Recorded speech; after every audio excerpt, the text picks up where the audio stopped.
Saludamos a esta hora al doctor Luis Carlos Reyes, exministro, exdirector de la DIAN. Doctor Reyes, gracias, me encanta verlo. Buenos días. Buenos días, Luis Carlos, qué gusto saludarlo. Tocayo. ¿Hace rato? Oiga, doctor Reyes, agradezco mucho que esté con nosotros, de verdad.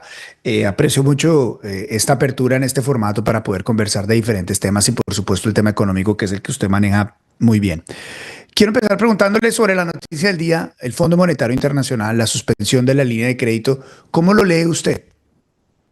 Sí, pues Luis Carlos, creo que aquí lo que hay es bueno, ¿qué ha ocurrido? En medio de esta visita del Fondo Monetario Internacional, en el contexto de estas consultas de artículo cuarto, lo que empiezan a ver es que digamos, los gastos del gobierno están por encima de sus ingresos proyectados. Sí, digamos que esto que, pues, me imagino que los oyentes tienen bien, esa discusión interna que hemos tenido en el país, pues esto es algo que ya el Fondo Monetario entiende claramente y al estar los gastos por encima de los ingresos proyectados, sobre todo del ingreso tributario proyectado, lo que están diciendo es esta línea de crédito que nosotros le damos a los países para que puedan reaccionar rápidamente ante distintos tipos de emergencias macroeconómicas, se suspende. No sé, o sea, aquí ha habido un debate acerca de si es una, digamos, cancelación definitiva de la línea de crédito. No lo es, de la línea de crédito flexible, pero lo cierto es que sí es una suspensión que manda una señal que lo que dice es que el Fondo Monetario no considera que vayamos en este momento a estar en una situación óptima en términos de esa relación de gasto-ingreso. Esa es la lectura inicial. Son dos cosas muy importantes las que usted está diciendo y efectivamente es que los gastos de Colombia están por encima de los ingresos, que es la discusión que se ha plantado económicamente, y segundo, que es una señal, que esta suspensión es una señal de que Colombia no está en las condiciones de poder pagar más por sus créditos. Lo explicaba más temprano, pero quiero que usted con sus conocimientos nos ayudara a refrendarlo o no. Eso es como si le quitan a uno la tarjeta de crédito, ¿no? Sí, es un poquito como si le rebota a uno la tarjeta de crédito tratando de pasarla, porque el banco, pues revisando, siguiendo la analogía, revisando su perfil crediticio, dijo, no estoy tan seguro de que las condiciones que me llevaron a otorgar este crédito se mantengan. Sí. Sí, y eso es gravísimo, sobre todo cuando uno como país o como persona tiene una tarjeta de crédito para emergencias. Esta es la tarjeta de crédito para emergencias. De hecho, siguiendo en esa analogía, Colombia utilizó el crédito flexible del Fondo Monetario Internacional durante la pandemia, que fue una emergencia global. Ergo, como a las familias, en el momento en que usted necesite utilizarla, su tarjeta de crédito de emergencia no está disponible hasta que la institución financiera determine si le va a prestar o no le va a prestar más dinero. Así es, y bueno, digamos que yo creo que todos nos preguntamos, bueno, ¿qué tan grave es? Sí, o sea, Sí. y ahí lo que hay que tener en cuenta es que, igual que de pronto yo creo que muchas personas les puede haber rebotado una tarjeta de crédito en algún momento porque se les olvidó pagar la cuota pero entonces van, la pagan, se pone al día y sigue su línea de crédito normal, como podría pasar. Ahí lo grave o digamos lo que tenemos que estar mirando es qué va a suceder, qué vamos a hacer como país para lograr que esto regrese a la normalidad. Y ahí es donde estamos en una situación compleja, Luis Carlos, porque digamos que hay quienes dicen, listo, el gobierno está gastando mucha plata, entonces por eso está pasando esto. Y realmente cuando uno va a ver, ya digamos, tratando de, sin digamos, quitarle la relevancia que tiene el debate político, tratando de ir un poco al lado del debate político, lo que uno va a ver es que una parte bien grande de ese crecimiento en gastos viene de unos compromisos legales, incluso constitucionales, que tiene el país y que han venido creciendo con el tiempo, ¿sí? Por ejemplo, transferencias al sistema general de participaciones, lo que le pasa al gobierno nacional a los municipios, a los departamentos, esto ha venido creciendo de una manera junto con otros gastos que se conocen como inflexibles y es cada vez más gasto. Y por otro lado, está este tema de las proyecciones de recaudo, que siendo yo director de la DIAN fueron uno de los debates álgidos que tuvimos con el Ministerio de Hacienda, porque la fórmula a la que se llegó hace desafortunadamente un par de años, en contra de lo que nosotros buscábamos, era decir, bueno, mire, para cumplir la regla fiscal, que eso es otra cosa que está aquí, digamos, ya en cuestionamiento, ¿no? La regla fiscal es una regla que por ley nos dice los gastos no pueden estar demasiado por encima de los ingresos, ¿sí? Pero entonces cuando uno va a la minucia de cómo se cumple o no se cumple la regla fiscal, se da cuenta de que tiene que ver más que nada con los ingresos proyectados. Entonces, lo que ha venido haciendo el CONFIS a instancias del Ministerio de Hacienda es, durante estos últimos años, incluyendo en este 2025, inflar esas proyecciones de recaudo de una manera que no es sostenible. O sea, no, Colombia le ha estado invirtiendo harto a la administración tributaria para aumentar el recaudo, pero pues estos son cosas progreso que se mide en décadas, no en meses ni en un par de años, como pues de pronto había pretendido algún sector del Ministerio de Hacienda.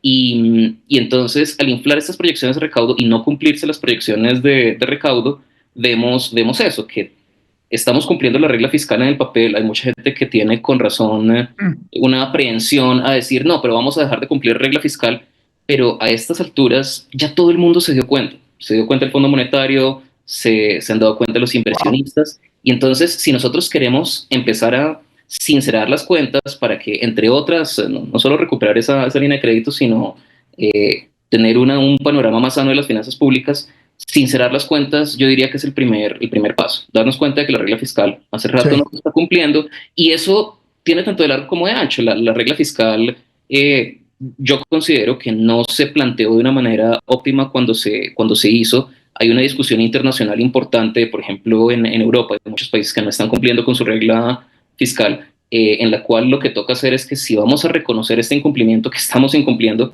es el que sigue, cuál es la regla fiscal modificada que vamos a tener, y tenemos que empezar a buscar consensos entre distintos Sí. lados de la discusión para tener algo que le beneficie al país.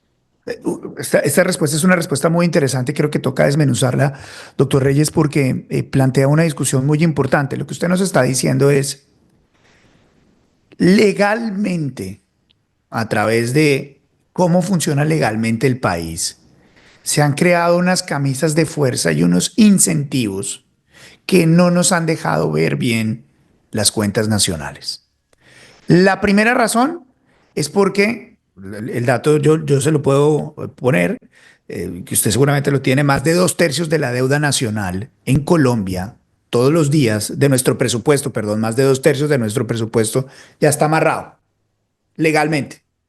Transferencias, pago de la deuda, gasto social, listo. Nosotros como Estado, ni ningún gobierno, si no se hace nada, entra amarrado, entra con un presupuesto amarrado. Listo. Es la primera cosa que nos dice. Y usted nos dice también, pero no solamente está amarrado el presupuesto, sino que está amarrado el cálculo de nuestras finanzas nacionales. El cálculo de nuestras finanzas nacionales está amarrado por la regla fiscal, que por ley le dice a uno, usted puede gastar hasta tanto, hasta tanto. Listo. Ese es otro amarre que se hizo legalmente. Pero para ese amarre legalmente hay unos incentivos dentro de ese amarre para que en los cálculos que hacemos se sobreestimen los ingresos nacionales. Se sobreestimen lo que nosotros pensamos que vamos a recaudar en términos de impuestos, que además es legal y que nos permite el cumplimiento de ese amarre, ¿cierto? Pero nosotros estamos inflando, primero porque nos dejan, segundo porque la ley lo permite, y tercero para cumplir ese requerimiento. Pero la realidad es que si ese requerimiento no estuviera, no tendríamos incentivos para inflar, de acuerdo a lo que nos permite la ley, nuestros ingresos fiscales, ¿cierto? Eso es lo que usted nos está diciendo. Totalmente, mi hermano. ¿Está bien? Totalmente. Por favor. No, creo que lo hizo usted de una manera muy lúcida. Yo le añadiría una cosita que empeora la situación, y es que de esos 2/3 que son ingresos que ya están amarrados, por distintas disposiciones legales y constitucionales, esa fracción viene creciendo y creciendo y creciendo. Entonces, fíjese la bomba de tiempo que tenemos. O sea, no es que, por dicho, no es que esté ese problema solo así estático, sino que dinámicamente va creciendo eso. Entonces, cada vez más, en un país en el que, si nosotros comparamos, por ejemplo, nuestros niveles de gasto con otros países de la OCDE, como porcentaje del PIB, es relativamente bajo, y hay muchas necesidades sociales sin cumplir. Entonces, hay una presión política para cumplir digamos, cumplir con esos derechos fundamentales y esas necesidades sociales. Entonces hay una presión por un lado para para ir gastando más, por lo menos para reemplazar eso que se va transfiriendo en ese amarre de 2/3 del presupuesto. Ujú. Y además se enfrenta usted con todo esto, con ese tema de la regla fiscal, con este tema Claro. de que cada vez están más estrechas las cosas.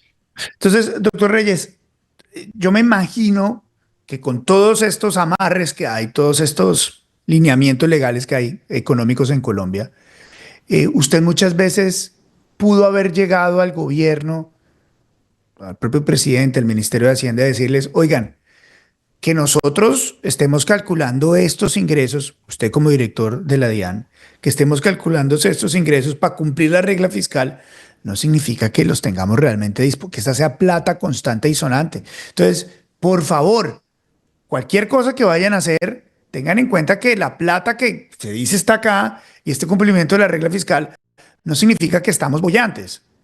¿Usted tuvo esa conversación?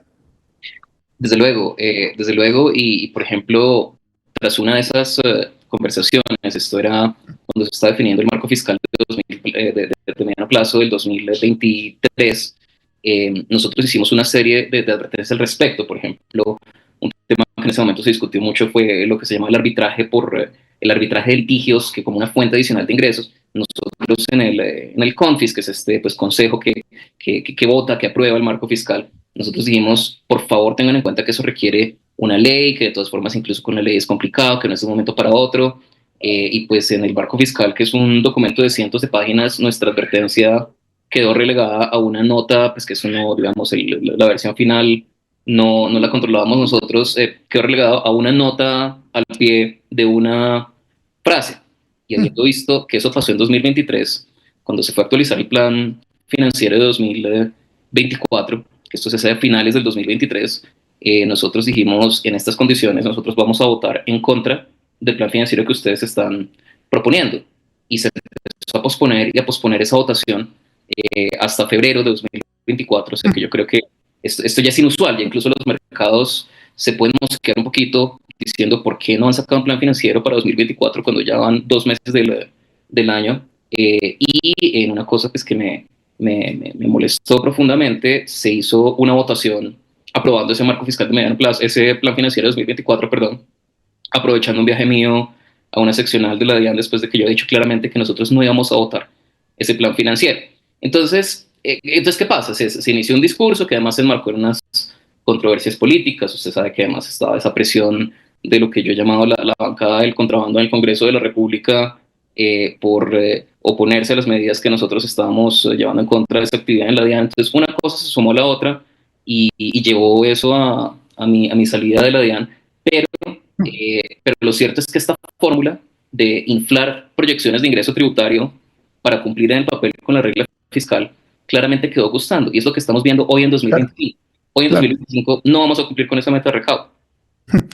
Doctor Reyes, ¿y quién aprobó ese plan financiero durante su viaje? ¿Quién empujó más para eso? Bueno, el CONFIS es un consejo que tiene 8 miembros, ¿cierto? De los cuales 6 son funcionarios del Ministerio de Hacienda. Uno es el director de la DIAN, otro es cinco de Hacienda, uno de la DIAN, uno de Planeación y uno de un delegado del presidente. Entonces, el Ministerio de Hacienda tiene unas mayorías ahí. Dentro del Ministerio de Hacienda hay, digamos, hay una dirección que es la que hace los cálculos, es la Dirección de Política Macroeconómica, que en últimas es de la que depende todo el mundo para esas proyecciones. Entonces, como la economía va a crecer tanto, vamos a poder tener recaudo para repartir y de sobra. Entonces, es la instancia técnica a la que se refieren. Y pues yo creo que la dirección empezó a decirle al Ministerio de Hacienda lo que quería oír. Lo que quería escuchar. Ahora, y le pregunto todo esto, y esta conversación es muy interesante porque nos lleva al fondo de todo este problema. Y si hay una persona que lo entiende, porque usted ha metido y estuvo metido ahí adentro en la maquinaria, en el motor económico nacional, es usted. Porque de todo esto trascendió, si uno no le pone mucha atención a usted en esta conversación, puede llegar a la conclusión de lo que trascendió anteriormente y es, no, lo que pasa es que Reyes, el doctor Reyes, calculó mal los ingresos tributarios del país.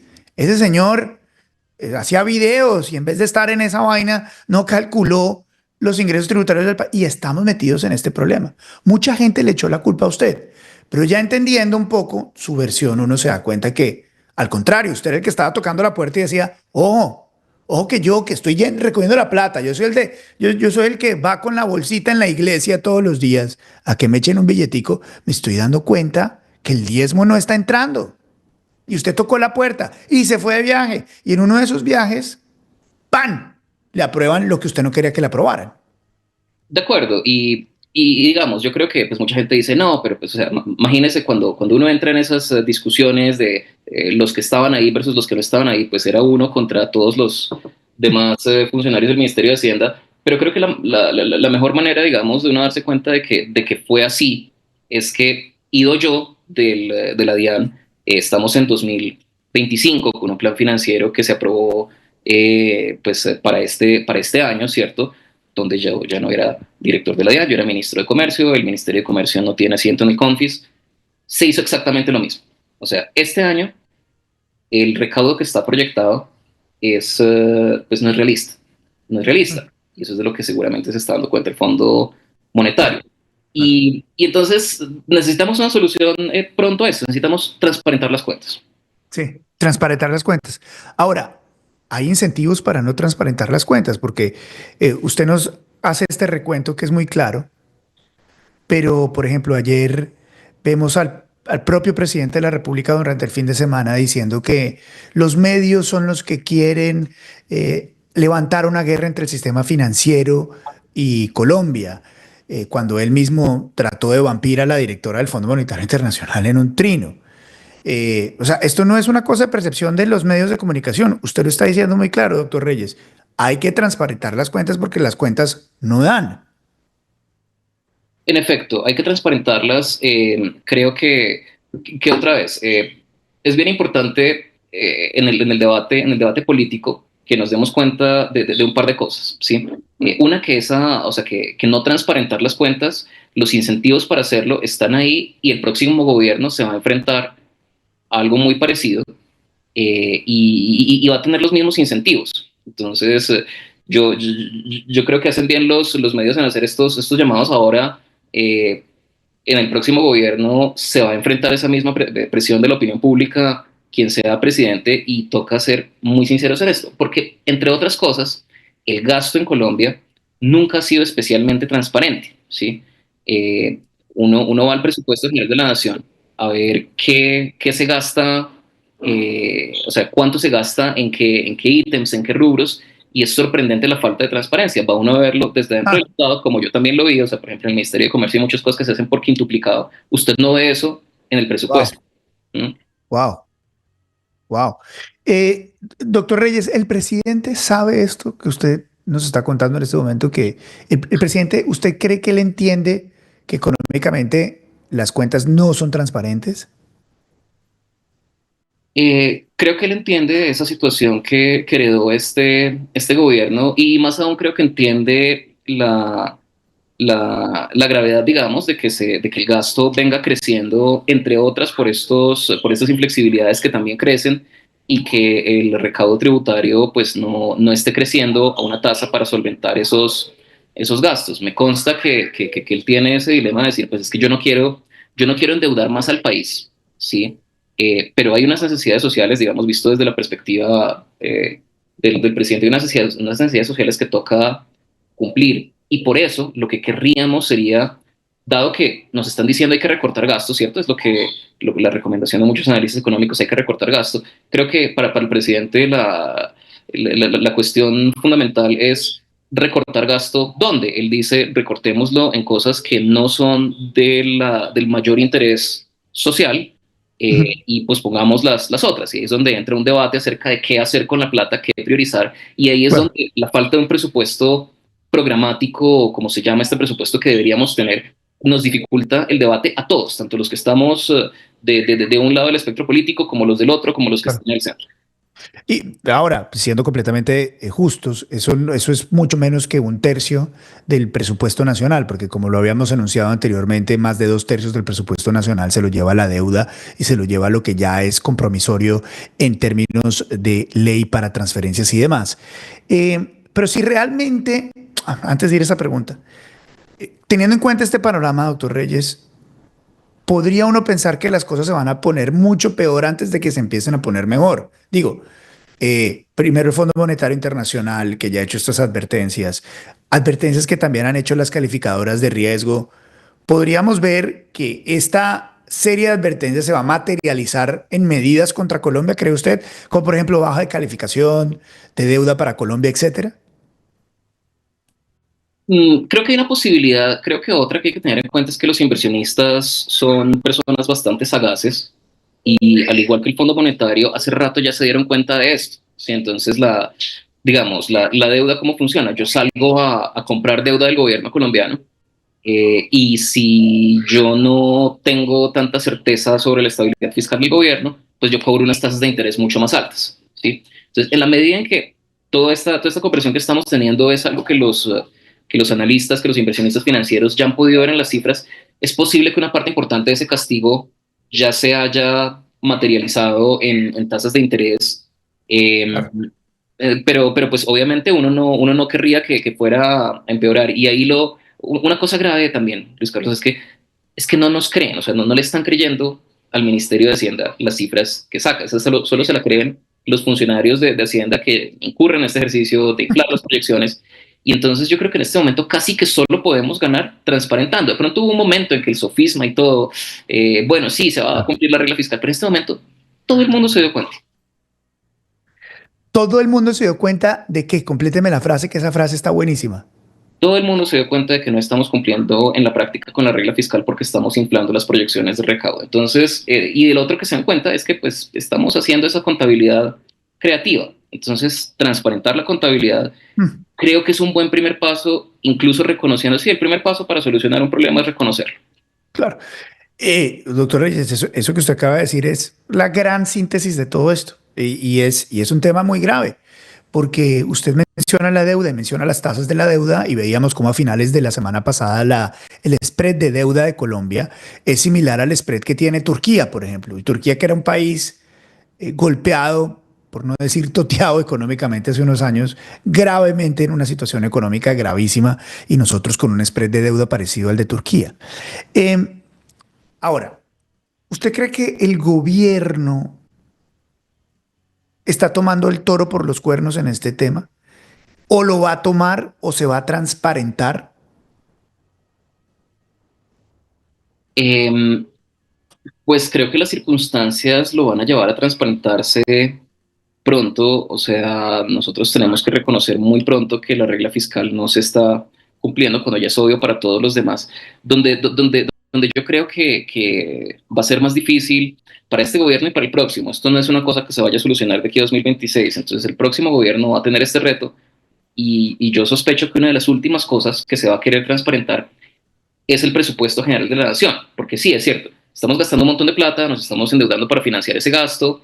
eh, Eso no quiere decir que haya un conocimiento centralizado de en qué se está gastando ya al detalle para nosotros poder. Yo sé que eso suena medio increíble, o sea, en el fondo uno Sí. pensaría, no, ¿cómo así? Pero no sé, en Planeación Nacional, el Ministerio de Hacienda, el presidente de la República, alguien debe saber cuánto se está gastando en primarias en Tunja versus primarias en Paipa versus presupuesto para la Armada.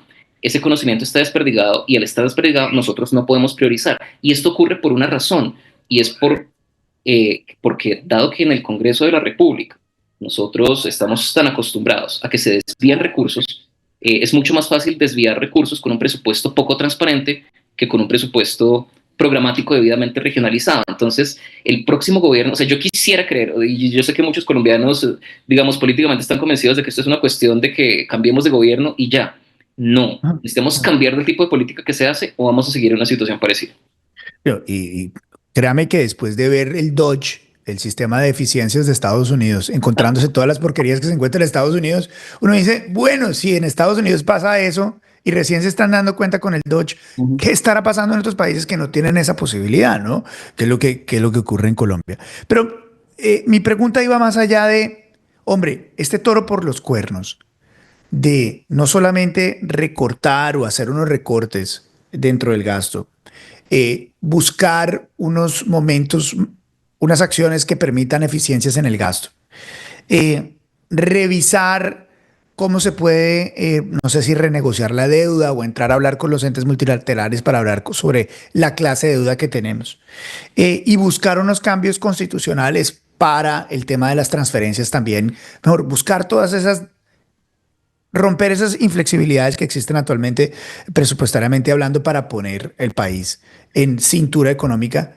Ninguna, doctor Reyes, ninguna de las anteriores de los anteriores son temas prioritarios de este gobierno. Y usted lo sabe muy bien, esto no está dentro de la agenda del gobierno. El presidente, y aquí no empiezo a meter en Honduras, pero esta conversación es una conversación franca y respetuosa, inteligente con usted. El presidente durante la Semana Santa se hizo una cirugía en la cara. Estuvo por fuera de combate intelectual durante todos esos días. Estuvo durante todos estos días hablando de otros temas diferentes, el del Consejo de Ministros, el de la legalidad del Consejo de los Ministros, cómo le quito los canales de televisión a los canales privados. Pero este tema, que es el tema fuerte, doctor Luis Carlos, el cual usted estuvo ahí metido, no hacen parte de la agenda del presidente. Ergo, por lo tanto, uno no ve como economista que la solución, por lo menos el presidente esté pensando en ella. Déjeme hacerle un contrapunto a eso. ¿Sí? Sí, claro, claro. Uno como presidente, si se preocupa por la estabilidad económica y fiscal del país, tiene que hacer, bueno, primero obviamente las cosas que usted dice, y sobre todo usted mencionó algo clave, y es esos cambios constitucionales, ¿no? Que uno esté pensando en ello no necesariamente quiere decir que esté hablando de eso. O sea, imagínese si el presidente está diciendo tenemos la peor situación fiscal mejor dicho, de la existencia, eso también puede asustar un poco a los mercados financieros. Entonces, digamos que si uno quisiera dar el beneficio de la duda, de pronto lo está pensando, y a mí me consta que los temas presupuestales económicos son de los que él le dedica mucha cabeza. Puede que lo esté pensando y no lo esté diciendo. Pero más allá de eso, más allá de la figura del presidente Petro, que yo sé que como que él, al igual que otros ahora expresidentes, de verdad que generan toda esta tensión por parte de los colombianos, a mí lo que sí me queda, lo que me deja pensando mucho es que el próximo presidente, y pues si tenemos una certeza política, es que a partir del 7 de agosto de 2026, para los que no les gusta Petro, va a haber otro presidente. El próximo Sí. presidente se va a enfrentar a cosas como estas, que requieren, entre otras, reformas constitucionales. Eso requiere grandes consensos.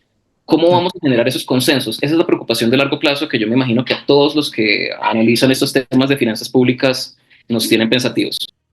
Pero tiene usted razón, y trayendo el tema económico y el político, pues es que lo que más duda nos debe generar a nosotros, que somos los que generamos esta conversación económica, es que ninguno de los candidatos del presidente, y de los otros algunos sí, no todos saben de economía, hay que decirlo así de claro, la mayoría no tienen idea, hay unos que sí. No lo están tocando. O sea, yo no veo a Gustavo Bolívar, por ejemplo, hablando de esto. No veo a Susana Muhammad hablando de esto. No veo a Claudia López hablando de esto. Que son realmente los temas fuertes. Y si uno quisiera, digamos, entrar en una controversia político-económica con usted, uno diría, mire que ese tema sí es un tema vendedor en lo que tiene que ver con la economía, en lo que tiene que ver con la política. Si uno piensa en el tema Milei llega a presidente precisamente diciendo todo lo que usted y yo estamos conversando en esto. Tenemos que sincerarnos, tenemos que recortar, tenemos que buscar eficiencias, etc. Y resulta presidente. Un discurso totalmente antipático, pero resulta presidente. Y aquí viene la pregunta. Esto de sincerarse, ¿no cree usted que debería ser una exigencia para todos los candidatos de ahora en adelante? Entrar en una conversación de fondo frente al país en esto, que con el tema de seguridad son los temas primordiales. Sin duda alguna. Y pues, o sea, usted mencionaba, o sea, creo que es cierto, los potenciales precandidatos de la izquierda no están hablando de esto. Creo que incluso, o sea, pues creo que los de la derecha realmente tampoco, incluso los que se dicen ser de ese centro, que es muy experto gobernando, y pues que en últimas creo, por ejemplo, ese tipo de presupuesto opaco que tenemos hoy en día, también lo están vendiendo como si fuera algo muy fácil. O sea, uno ve exministros de Hacienda, no voy a nombrarlos, pero diciendo, en Colombia lo que se necesita es un Milei, y listo, digamos, una visión de checar el gobierno, pero en Colombia esos recortes de gasto, como los que está haciendo Milei, pues es que aquí tenemos la constitución colombiana, no la argentina. Deberían Claro. estar hablando, creo yo, de vamos a necesitar un acto legislativo. para solucionar muchas de estas cosas, y un acto legislativo requiere unos consensos en el Congreso que cómo vamos a lograr en Claro. una política tan polarizada, y yo sí no veo es a nadie hablando de eso. Eso es cierto. Y estoy completamente de acuerdo. Y es gravísimo, gravísimo que que es el tema fundamental en Colombia, nadie está hablando de este tema. Déjeme llevarlo a esto. Con todo este problema económico que tenemos y la billetera tan apretada, aparece el escándalo de la UNGRD, aparecen los escándalos de corrupción que usted mismo ha denunciado y está metido en esas denuncias. ¿Eso qué lo lleva a pensar del gobierno y de la manera en que se hace política en Colombia? Mire, habiendo estado, pues habiendo sido quizá la primera persona que prendió las alarmas al interior del gobierno con respecto a esto de la UNGR, eh, mm, yo lo que veo es que se llegó a pensar que podemos hacer la misma política, el mismo tipo de política de siempre para unos fines distintos. ¿Sí? Digamos, teníamos la política de siempre con el clientelismo, con el desvío del presupuesto público para lograr unos fines que beneficiaban quizá a unos pocos o no a tantos, y entonces vamos a usar ese mismo tipo de política para llevar beneficios a las grandes masas de la población. Y uno puede decir, hombre, pues desde un punto de vista maquiavélico, de justicia utilitarista, de ética utilitarista, quiero decir, es justificable.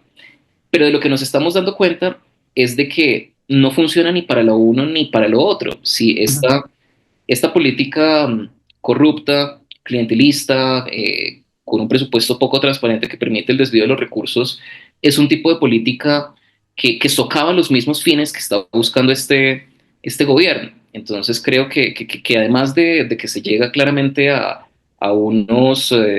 digamos, unas decisiones éticas con las que yo no comulgo, además ni siquiera se está logrando ese fin para el cual se transaron esos principios éticos. Sí.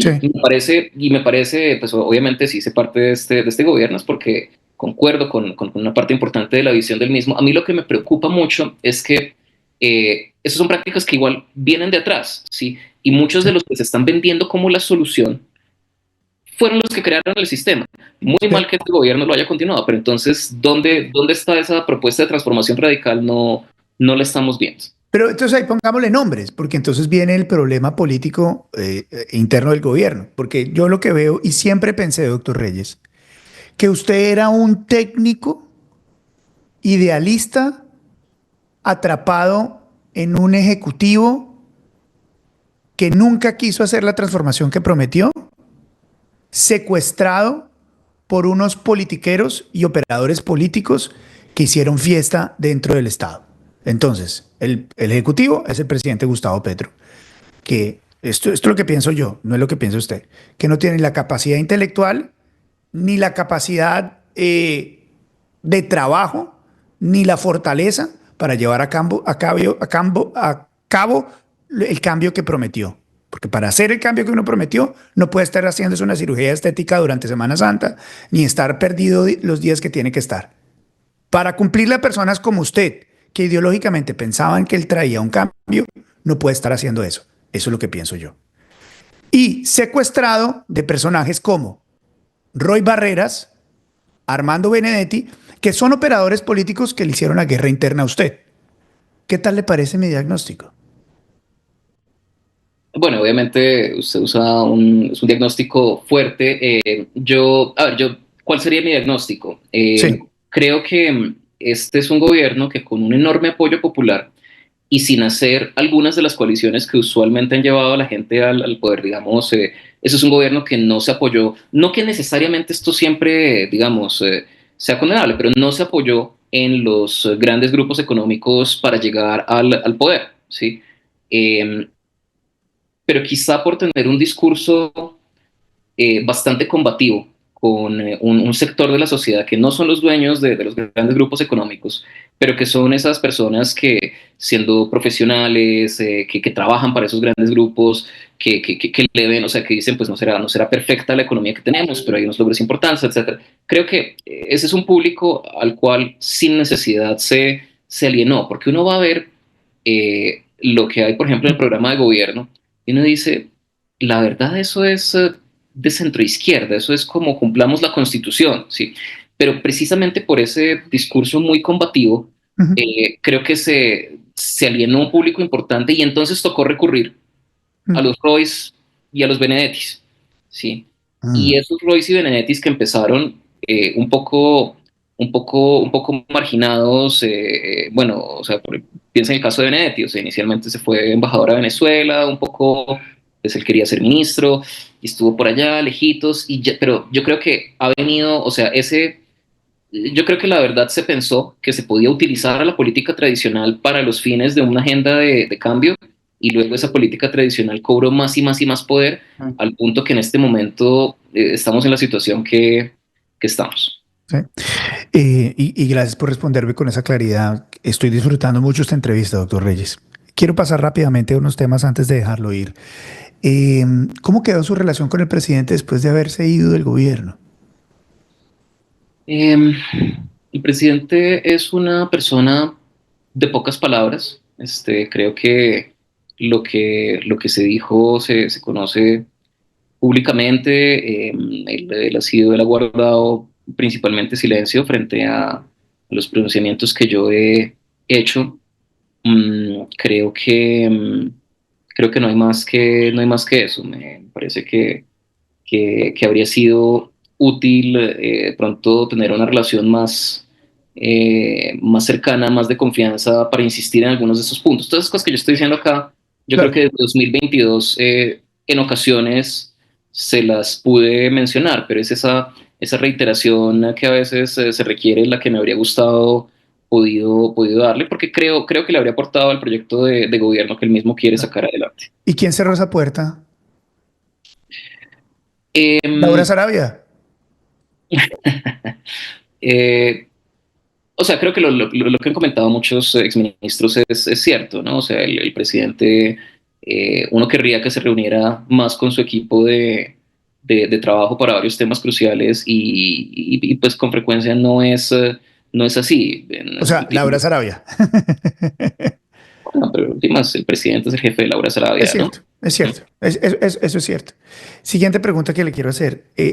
Relación con Roy Barrera, ¿se volvieron a comunicar después de cómo lo maltrató?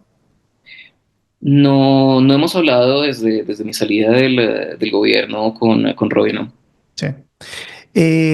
Otro tema. ¿Cómo va la indagación en la fiscalía sobre el tráfico de influencias en la DIAN? Que yo tengo que decir que usted fue un hombre supremamente lleno de valor. Supremamente lleno de valor al haber hecho todo esto. ¿Cómo va eso? Gracias.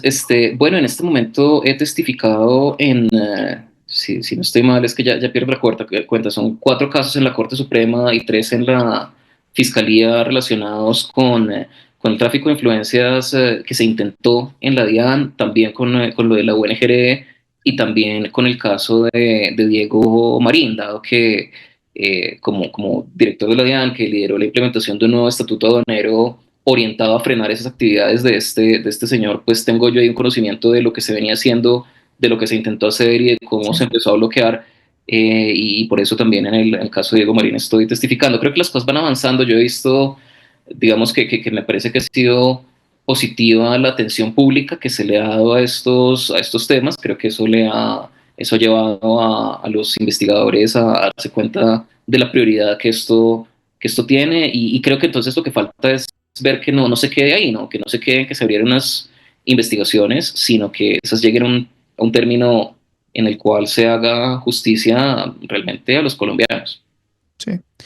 Eh, ¿Cómo está su seguridad? ¿Teme por su vida? Este tema es un tema que ha matado gente. Lo es. Pues mire, los exministros tenemos 3 meses de seguridad automática al salir del cargo. A partir de ahí se renueva con base en valoraciones de seguridad. Claro. Yo he mencionado esto, digamos, tanto en la ONP como en la Policía Nacional. Pues estoy a la espera de esa primera renovación porque francamente entiendo que estas cosas vienen a un costo y, pues bueno, Mm. yo confío en que esas medidas se mantengan. Eh, y si sabía ese costo, ¿por qué lo hizo? Porque hay cosas que toca hacer, o sea, simplemente es lo éticamente correcto. Mm. Y usted es un hombre ético y valiente. Dos preguntas para terminar. La primera, ¿se arrepiente de haber hecho parte del gobierno de Gustavo Petro?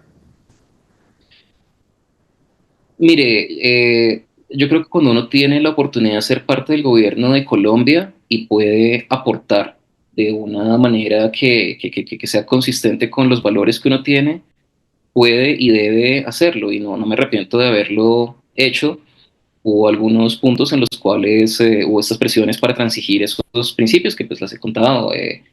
No cedí pues creo que eso es algo que cualquier colombiano que tenga que aportar debe hacer. Si no, o sea, imagínese, pues, todos los gobiernos que ha tenido el país tienen sus cosas con las que uno no, de pronto no está de acuerdo, pero pues como muchos funcionarios que han hecho parte de ellos, yo creo que se hace, en la medida que uno puede hacer un aporte al país, es algo de lo que se debe hacer y de lo cual me enorgullezco de haber hecho.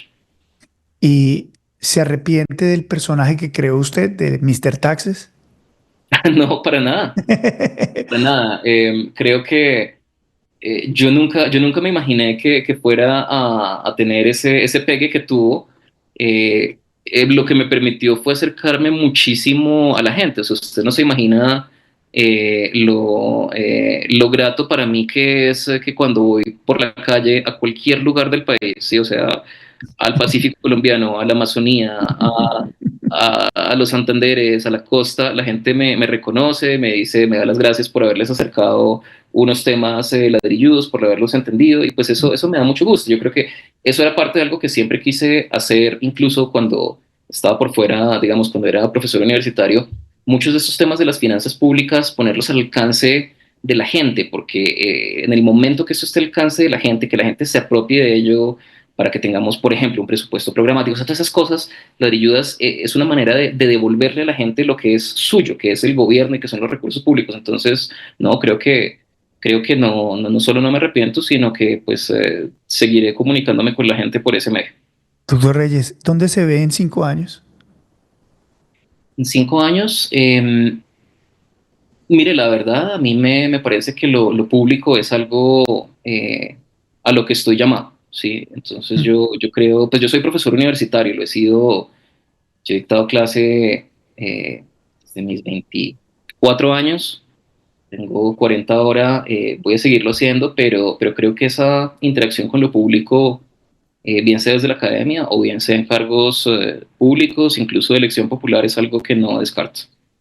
Pues, doctor Reyes, seguramente va a tener mucho tiempo y muchos años trabajando en lo público después de esta buena actuación, después de todo lo que está haciendo, después de ser este hombre valeroso. No muchas veces estuvimos de acuerdo en las formas y en los momentos, pero creo que estamos de acuerdo en muchas cosas en el fondo y gracias por darme la oportunidad y darnos la oportunidad a todos los colombianos que lo escucharon en esta entrevista para hablar de estos temas tan importantes y seguramente vamos a hablar mucho más. Le agradezco mucho por su tiempo, doctor Luis Carlos. Muchísimas gracias, Luis Carlos. Siempre un gran gusto. Muchos éxitos y un saludo a la audiencia. Muchísimas gracias, un abrazo. El doctor Luis Carlos Reyes, exministro, exdirector de la DIAN. Fascinante entrevista la que acabamos de tener acá en Vélez por la mañana. Lo que importa, lo que pasa, lo que otros no dicen. Y recuerda, suscríbete acá a mi canal de YouTube.